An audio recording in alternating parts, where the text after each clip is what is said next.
শুরু হয়েছে রেলের ঈদযাত্রা। প্রথম দিনে শিডিউল বিপর্যয় না থাকা সহ অনলাইন টিকিটের সহজলভ্যতা এবং নিরাপত্তা ব্যবস্থায় স্বস্তি জানিয়েছেন যাত্রীরা। আর রেল সচিব ফাহিমুল ইসলাম জানান, ঈদযাত্রায় 5 জোড়া বিশেষ ট্রেন ও কোরবানির পশু পরিবহনের 3টে স্পেশাল ক্যাটল ট্রেন থাকছে। ওবায়দুল হক মারুফের রিপোর্ট। শনিবার ভোর 6টায় কমলাপুর রেলওয়ে স্টেশন থেকে রাজশাহীর উদ্দেশ্যে ছেড়ে যায় ধূমকেতু এক্সপ্রেস। এর মধ্য দিয়ে শুরু হয় ঈদুল আজহা ঘিরে রেলের ঈদযাত্রা। ঘরমুখো মানুষের ভিড় দেখা গেছে ঢাকা রেলওয়ে স্টেশনে। এরপর যতগুলো ট্রেন ছেড়েছে কোনোটিতেই ছিল না শিডিউল বিপর্যয়ের বিড়ম্বনা। পাশাপাশি নিরাপত্তা, পরিচ্ছন্নতা সহ সার্বিক বিষয়ে সন্তোষ জানিয়েছে যাত্রীরা। যাত্রা এমন নির্বিঘ্ন হলে ঈদ আনন্দে ভিন্ন মাত্রা দেবে বলে মনে করেন ঘরমুখো মানুষ।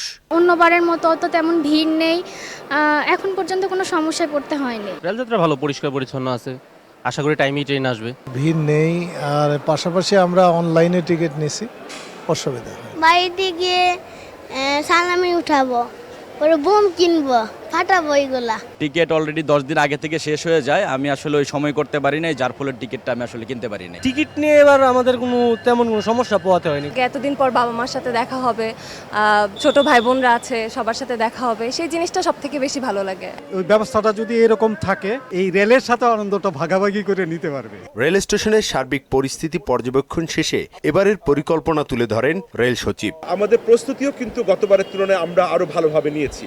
গতবার আমাদের যেই জায়গাতে আমাদের লুপ হোলস ছিল সেগুলো আমরা এবার মিট করবার জন্য চেষ্টা করেছি। যখন যাত্রীদের পরিবহন হয় তখন যেন ক্যাটেল এখানে না উপস্থিত হয়।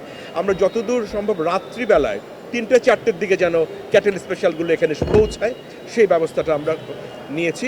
যথাসময়ে নিরাপদে যাত্রীদের গন্তব্যে পৌঁছাতে সব ধরনের পদক্ষেপ নেওয়া হয়েছে বলেও জানান তিনি।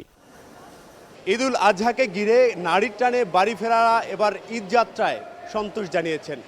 তারা আশা করছেন এমন পরিচ্ছন্ন এবং সুন্দর পরিবেশে পুরো ঈদের যাত্রা তাদের আরও আনন্দ বাড়িয়ে দিবে। ওবায়দুল হক মারুফ, মোহনা সংবাদ, ঢাকা।